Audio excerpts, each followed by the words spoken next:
PTI आखिरकार अमीर लोगों का एक ग्रोह है, एक इकट्ठ है, उसी तरह जिस तरह बाकी पार्टीज हैं। सलमान राजा एक बहुत बड़ा फ्रॉडिया है। टिकटॉक की लड़कियां हैं, उनको ये सपोर्ट कर रहा है और उनको डिफेंड कर रहा है। ये तो इसकी हालत है बेचारे की। गालियां देके, फोश कलामी करके और शह दे के उनको आगे लगाते हैं, उनको इस्तेमाल करते हैं अपनी सियासत के लिए, खुद ही पीछे बैठे रहते हैं अरबपति लोग जो है। और ये बेचारी मिडिल क्लास की लड़कियां जो है, ये ख्वार होती है बाद में, और कभी जेलों में जाना पड़ता है, कभी कुछ। लेकिन इनको भी शायद कोई बहुत ही ज्यादा छोटा मोटा लीडर बनने का शौक है, तो ये कर रही है। सलमान राजा जैसे कैरेक्टर जो है ना, इमरान खान के साथ ही ठीक लगते हैं। इन लोगों ने ही इस मुल्क का बेड़ा गर्क किया है। इमरान खुद इस मुल्क का बहुत बड़ा एक, मैं समझता हूँ, नासूर बन चुका हुआ है। जितना जल्दी ये खत्म हो उतना ही हमें फायदा होगा, क्योंकि बराबरी पार्टी एक इनकलाबी पार्टी है। हमारे रास्ते में सबसे बड़ी रुकावट ये जाली इनकलाबी है। मुझे बहुत खुशी है कि कुछ अरसे से पीटीआई इस वक्त पाकिस्तान के अंदर नफरत और तकसीम का जो सितारा बन गया हुआ था, अब लोगों ने इसको मुस्तरद करना शुरू कर दिया है।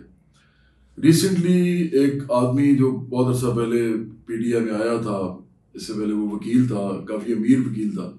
ये पीटीआई आखिरकार अमीर लोगों का एक ग्रोह है, एक इकट्ठ है, उसी तरह जिस तरह बाकी पार्टीज हैं। लेकिन ये लोगों को पागल बनाते थे कि हम जाली किस्म के इनकलाबी हैं। तो ये जो वकील था सलमान राजा, इसको मैं बड़े पुराने ज़माने से जानता हूँ। जब ये पीटीआई में आया तो मुझे बड़ी हैरानी हुई, लेकिन मैं बाद में बताऊँगा कि क्यों हैरानी हुई। लेकिन अभी रिसेंटली मैंने इसका एक प्रेस कॉन्फ्रेंस देखा है, जिसमें ये कह रहा है कि वो कुछ टिकटॉकर लड़कियां हैं पीटीआई के अंदर, तो ये कह रहा है कि उनके बाप और उनके भाई से इसके बड़े अच्छे ताल्लुकात हैं और इसकी पूरी फैमिली के साथ इनके ताल्लुकात हैं, और ये तो बड़ा जो है उनको फैमिली की तरह समझता है वगैरह वगैरह। वो तो कोई मसला नहीं है, आप किसी को भी अपनी फैमिली समझ सकते हैं। लेकिन सलमान राजा जो है ये बड़ा मीसना बन के, बड़े एक धीमे धीमे तरीके से बात करके अपने आप को बड़ा डिसेंट सा बना के शो करता है, और ये बड़ी अपनी तरफ से इंटेलेक्चुअल बातें करने की कोशिश करता है। लेकिन ताल्लुकात आप सोचें कि इसने किस फैमिली से रखे हुए हैं कि जिनकी बेटियां वो फोहश गालियां निकालती हैं माँ बहन की, मतलब खुद औरतें हो के लोगों को माँ बहन की गालियां निकालती हैं। और ये जो है ये डिसेंट बना होता है, लेकिन इसके उनके साथ ताल्लुकात है। ये है पीटीआई टोटल आपके लिए। बराबरी बाड़ी में हम सोच भी नहीं सकते कि हमारे साथ ऐसी कोई खवातीन हो, मर्द नहीं हम सोच सकते कि जो लोगों को माँ बहन की गालियाँ निकालें या फोश कलामी करें।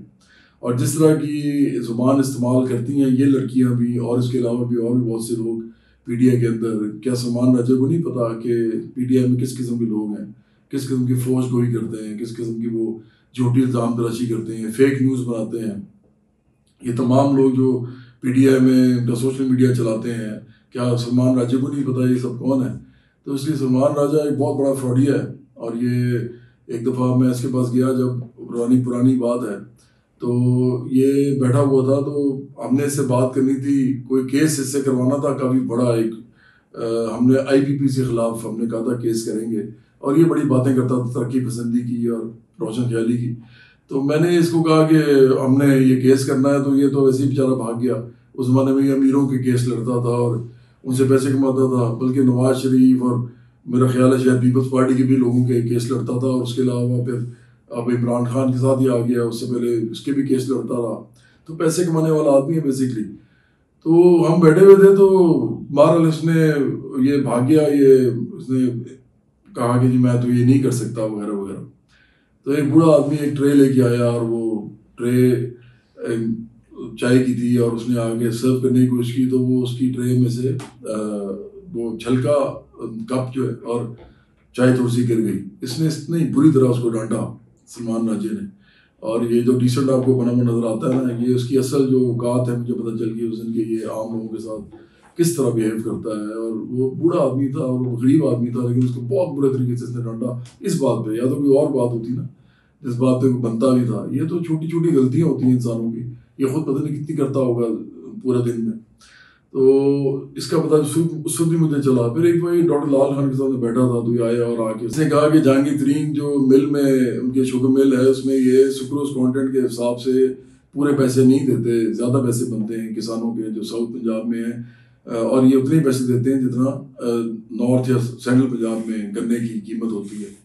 तो इसलिए मैं उनके खिलाफ एक मूवमेंट करना चाहता हूँ। मतलब ये आदमी एक वकील वो आ गया, मैं कह रहा है कि जी हमारे साथ चलो और मूवमेंट करो। तो हमारे लोगों ने, हमने कहा यार क्या ये बेवकूफ़ाना बात कर रहा है, तो हमने डॉक्टर लाल खान ने भी इसको भगा दिया वहाँ से।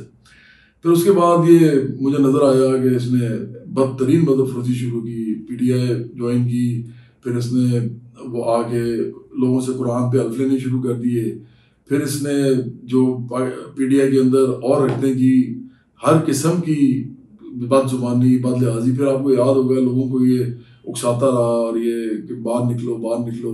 और ख़ुद जो है वो जो नवंबर में 26 नवंबर को मेरा ख्याल है वो जो हमने करना जलसा करना था, खुद ये लाहौर में फिरता रहा, देखता रहा कि कोई निकला है नहीं निकला। जब कोई नहीं निकला तो ये भी नहीं गया। तो ये इसकी असल जो है ना हैसियत है PTI के अंदर, असल इसकी औकात ये है, या आप समझ जाए असल इसका चेहरा ये है। एक और वाक़या मुझे बल्कि याद आ रहा है कि स्टूडेंट यूनियंस के हवाले से भी ना, मेरे दोस्त थे हमारे साथ पार्टी में, वो मतलब हम पार्टी के जो लीडर्स थे, पार्टी के नहीं थे सॉरी, हम उस ज़माने में international youth and worker movement चलाते थे।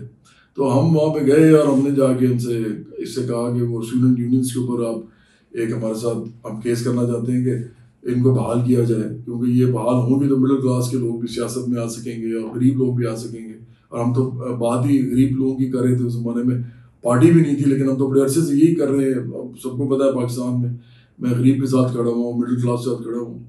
इसने उसमें भी कहा थी कि मैं तो नहीं कर सकता और ये वो, तो ये इसकी असल इस आदमी की औकात है।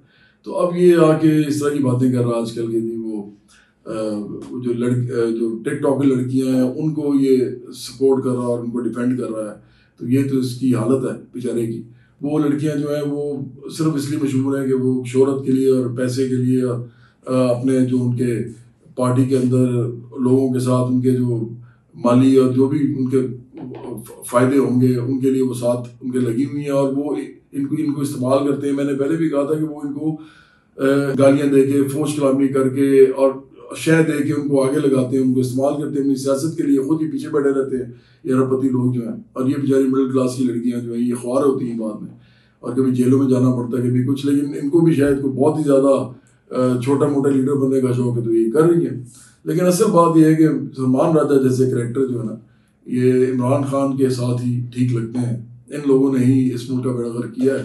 इमरान खुद इस मुल्क का बहुत बड़ा एक मैं समझता हूँ नासूर बन चुका हुआ है। इसका जितना जल्दी ये ख़त्म हो उतना ही हमें फ़ायदा होगा, क्योंकि बराबरी पार्टी एक इनकलाबी पार्टी है। हमारे रास्ते में सबसे बड़ी रुकावट ये जाली इनकलाबी है। ये इधर उधर होगा तो हम रूलिंग क्लास के सामने खड़े होकर अपनी बात कर सकेंगे और आम लोगों को जमा करके उनको मुनज़्ज़म करके हम इस मुल्क के अंदर एक तहरीक शुरू कर सकेंगे। ये जब तक जाली इनकलाबीपन करता रहेगा हमारे लिए इसलिए थोड़ा सा मुश्किल होता है ये, क्योंकि ये हर वक्त मीडिया पे, सोशल मीडिया पे अपना फ्रॉड का जो एक बयानिया वो बनाए रखता है।